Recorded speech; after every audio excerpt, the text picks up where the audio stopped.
Unë e kam thënë gjithmonë se si recetat tona tradicionale nuk ka. E sot po ju lam mënyrën time si mi përgatitë rosnicat me mish pule, që dalin me një shije të mrekullueshme. Atëherë fillojmë me recetën.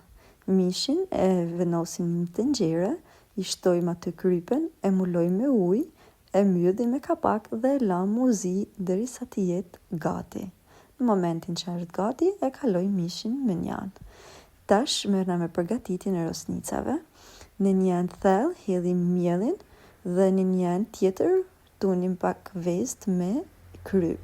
Ja hedhim sipër miellit e fillojmë punojmë brumin me 2 dorë, sikur shikoni në video, derisa të bëhen kokriza. I hapim në një pece të pastër dhe i lam të thahen për 20 minuta.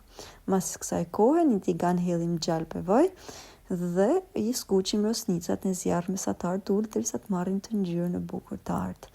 I hedhim langun në mishit, shtojmë hudrat, unë i hedha dhe mente dhe i përzim mirë, venosim edhe mishin, i moloj me kapak dhe i venosim në zjarr që të zihen për 10-15 minuta. Mas janë gati, shtojmë langun e limonit, piperin e zi dhe i shërbejmë ashtu të nxehta e i shijojmë. Faleminderit e ju bafshim mirë nëse i provoni.